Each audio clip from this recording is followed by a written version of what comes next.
All right, down 1.2 million. I mean, talk about pain. Talk about pain. But it's mixed because I've got some deals that are absolutely killing it because of these tariffs and all of the madness that's going on. And that's really a key. I think the real key point that I want to break down with you guys is a real world example of kind of tariffs and how to think about those, but also from a chairman perspective, how you need to structure your ecosystem from a actual holdco perspective, how you need to put your deals together so that you're protected, and most importantly, from a portfolio and retirement perspective. I think about the people that are a year out from retiring, and they've got all their money in the market and things are looking good, and then it's just cut in half in a moment's notice. And for a lot of those folks, like now, like you're really in limbo. Not even if the market comes back, it doesn't matter, because what if somebody in the future gets in and you're in the middle of your retirement and the same thing happens and your money just goes away? And so I think this is something that is super, super crucial, that you need to be paying attention to and understand, so that you're structuring your long-term investments in the right way, and hopefully have enough diversification into the private markets. We're talking about private equity and just the world that we're in. We're talking about the financier strategies, and what I just was talking about. It's funny that all of this is happening. I just, had that last video. We're talking about the financier strategy, this deal that we're doing. It's the reason behind this deal that we're doing right now, and that was Holdco, as well as the chairman that are these financial things. Is we started that process 2 months ago, because I was like, oh, like when the markets were going up and going crazy, it's like, yeah, like this is like and there's a lot of instability, and so sometimes you just want things that are really stable in your long-term portfolio. So let's start by just understanding the tariffs and the situation, because I know a lot of people, they did like a survey, less than 50% even know what a tariff is. So tariff is just really, at the end of the day, tariff is something that is going to get passed along to the consumer. So whatever he increases the prices, like it's basically the other country is just going to say, okay, well, that's how much more this is going to cost for your folks. And so it's to deter the people in the country from doing business with that country. Now, the downside is that, like, like people are doing business all over the world. We're just in a global economy. So we did the same thing. We did this thing to Russia, where we said, hey, we're just not going to do any business with you. And, as a result of the war, and they were like, oh, this is going to, all the people in government were like, oh, this is going to cripple Russia. We're not going to do business with them, whatever. And they just literally increased, they gave better deals to everybody else. They increased the amount of business they did with India. And so we were mad at it, like, oh, y'all are doing business with them. And so it literally just did not affect them at all.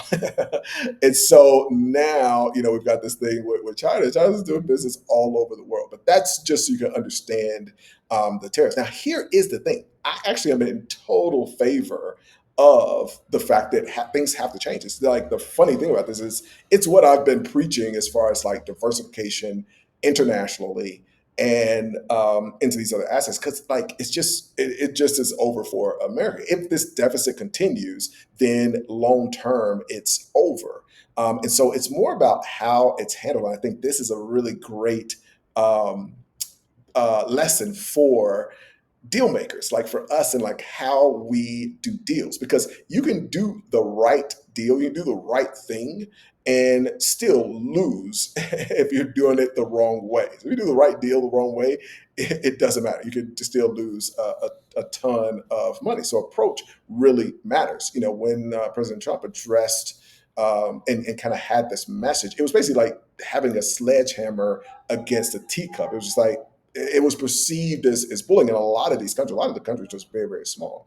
And in deal making, a heavy-handed approach can really cost you. A lot of times, it just doesn't get you what you want. Like I've gotten, the old saying, like honey attracts the bees. Like I've just gotten so much better deals by working with the person and connecting with them, and building a good vibe and relationship, than I've ever gotten trying to be heavy-handed. And so in this case, being heavy-handed literally cost the market $6 trillion that evaporated. And it was only because of the aggressive tactics. Because, as I'll explain in a second, there was just a much easier way to go about this. Now, For instance, just imagine if the negotiations had been handled with finesse, and like the situation really explained. In which the situation is really simple. Like in post World War II, the end of the war destroyed Europe. It destroyed Japan. Like the countries that really we wanted to do business with were in ruins. So the U.S. made a commitment to help rebuild them by giving them better trade deals, which basically meant that we were going to be in a deficit in doing business with them. And it wasn't altruism. It literally made sense at that point. It was a good deal at that time. We wanted the long-term customers. We wanted the long-term partners. And so when China came, we did the same thing for them. We just did all of these really great deals because we're like, oh, okay, if we help them grow, then we'll be able to have them as partners and customers.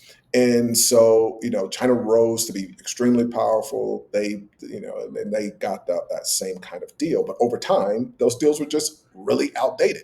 There were no triggers to reevaluate the deals. There were no clauses for growth milestones. Like, oh, like once you are doing more business than us, then maybe we need to reevaluate this. Like once you're making enough money that you have more of the U.S. treasuries than anywhere else in the world, like China, which they start selling like crazy, which is going to have a long-term impact, which is just crazy. Like trying to fight them, it's like trying to fight your biggest investor is wild. So Trump saw that and was like, it's time for a change, which he is right because, which I don't really, I care. Like I would love to see America be great. But I don't, if it's not, it's like there are plenty of amazing places to live. Like, America is, I don't, my family doesn't have an amazing history. They didn't treat my great granddad well. So whatever happens to him, happens to him. And so, but I think you need to be in a position to where that is the case. So my portfolio is set up as such that if things don't work, then it's like, okay, all good. So I think what he saw was like, man, this thing has to change because we're literally headed like this is we're like America's 100% bankrupt. Like that is the bottom line. Whether you want to people just live in a world where they don't like. Obviously, if you had to really think about that, then that would become stressful. Like, oh, like my country is literally bankrupt, and so we've got a bunch of people. It's not Democrat or Republican. Like they're just a bunch of people that are just like, oh, like I'm gonna get in while it gets good. So I'm just get as much as I can, and so it's really turned into this kleptocracy. Kleptocracy. It's turned into this kleptocracy where you've got everybody just doing these buddy relationships. You got you just have a bunch of money being spent, and so in every case, I think he feels like, man, this thing has to like this is the end, and so I've got to go in with the sledgehammer. But the truth is, like, you can really cause just as much damage and just make the end come sooner if it's not done well. And so, and even not even necessarily make the end come because I think all things come to an end, and that's the importance of diversification. But I think you can ruin relationships. We need these people. We need them to invest. Like it can't. Like we can't. Like our whole ecosystem and economy. Like really shrinks down, which means everybody loses wealth, and it gets really difficult if we don't have all these people to do business with. And then it just gets really crazy. Like, right now, for instance, with China, they still respect at some level copyright and license. And even though they go crazy with it, but it like they're talking about like literally making it legal policy that no copyright of America has to be respected. And that goes to another where they just take our move, they take everything, all of our, which all we have is like IP. We don't make anything. And so just out of the respect for the country, it's like, hey, like this is and they're basically an investor, which now they're getting rid of all of their US treasuries. So like they don't have that investment anymore. But if they make it a policy, they could literally just say, hey, we're gonna sell like whatever you want. You can literally just take Microsoft, whatever, and sell it. We'll help you steal and sell all their intellectual property for free, movies, software, everything. And they'll just literally and it's made over there already. So they're just like, hey, we're going to sell this and just not give you any of the money anymore. And we'll continue to steal. They're in every one of our big and we can't get rid of, like, they're in all of their top students in all of our top universities. They're in all of our top countries and their companies, and they're still, China, affiliated and loyal to China at the end of the day. So when I'm thinking about a deal, I want to focus on kind of that same side of the table, negotiating, and that's really important. And make sure we're both kind of going for that win-win. And I start by understanding what's most important to them, clearly sharing my goals, and then we structure a deal that works for both of us. And we build trust and we align the interest. And so the interesting thing with this situation is there could have been just like a conversation with each one of the countries, like, hey, here's the situation. This sucks. Like, we did this years ago. This is why we did it. This is why we need to change something. We can do this gradually, but we've got to get to the end. But it's like, hey, we did ourselves in this hole for 75 years. So to think that you're gonna change it this quickly, it just isn't realistic. And maybe, I think it's important. I want each of you to be aware that this isn't just some fluke. Like, this would have had to happen at some point, or everything goes down anyway. And the really downside is that at this point, China does not seem to care. And there's a reason behind that. Like, when you look at the Russia thing, like, they're like, oh, we're going to damage, we're going to take down Russia. We're not going to do any business with them, blah, blah, blah. And I was like, dude, like, you're just a small part of the world. Like, you helped us become, because we went around, we wanted everybody to become these globalist countries, so we could do business with them, but they're doing business with everybody else. And so it did not impact Russia at all. Now we're doing something that's not even as harsh as what we did to Russia with the sanctions. That's what we're doing with China. And just so you guys can understand this picture, it's I think if you want to have money, like, you've got to understand what's happening with money. Like, and this is what is really important, what's happening with money. So we look at China and us raising the tariff, like, that's not nearly as significant as what we did to Russia. And China is more powerful and more wealthy. So, like, we're doing something less than what didn't impact Russia.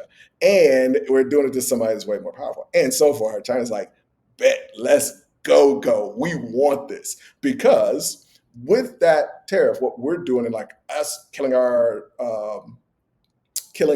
stock market at $6 trillion gone, then them also selling their U.S. treasuries, and they're in a position where he's basically one government. So when they say, like, right now, Trump's like, hey, trying to get Powell, who's the head of our Fed, you need to do this, and Powell's like, no, like, that can lead to these other things. China's just like, yo, like, hey, Fed, take this down, add liquidity to the market. We're going to make up for everything we're doing. We can send checks to everybody if we need to. We'll do whatever we need to, right?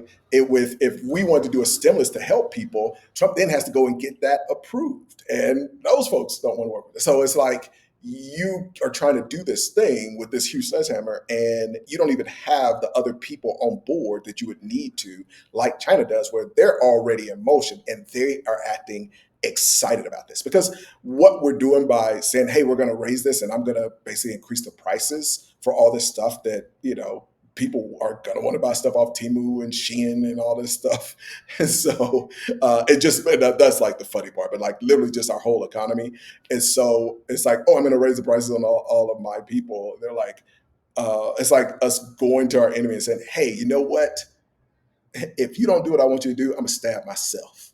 And then the enemy's like, okay, we're not gonna do it. And then we stab ourselves. And we're like, you know what? If you don't do it, then I'm gonna stab myself again. And it's like, okay, like, we're gonna increase it actually. It's like, okay, I stab myself. And they're just like, I think that our, like, number one adversary and enemy that one day we thought we'd have to go to war with, I think they're just gonna kill themselves. And so this is really important for you to understand. Like I said, even losing over a seven freaking figures, which was extremely painful, the pain was a lot less because I've got international deals. I think that's the first thing. I love the fact that in the financier deal we've got right now, we've got Nova Scotia. We just did in acquisition holdco the Celestino Hotel deal in Medellin, which is an amazing deal, and that just had its best month in March. We've got all of the portfolios in these different holdcos of the financier. Um, Assets and basically private financial instrument assets that generate income. And so if you want to learn about this stuff, I just think I've talked about this forever. I've talked about this coming forever. And I'm glad that I was positioned the way that I am because I know that a lot of people are really suffering and I don't want to make light of that. But the real crucial thing is you can't depend on that stuff. It doesn't matter what happens if it comes back, whatever. If you're dependent on that's can happen in the middle of your retirement, and then it's just over. And so, like, it's I'm not teaching this stuff because I think it's just for fun. Like, you got to understand this stuff. So, would love to have you as a part of our Patreon. Would love to have you in our Acquisition Holdco program. I'll put a couple links below. Check it out. Be sure to like if you've benefited from this information. This enlightened you a little bit on what's going on in the world. And give me a comment. I'll do another Q&A coming up. So let me know any questions that you have. But also would love to see you in the Patreon. And I'll be back to share things with you soon.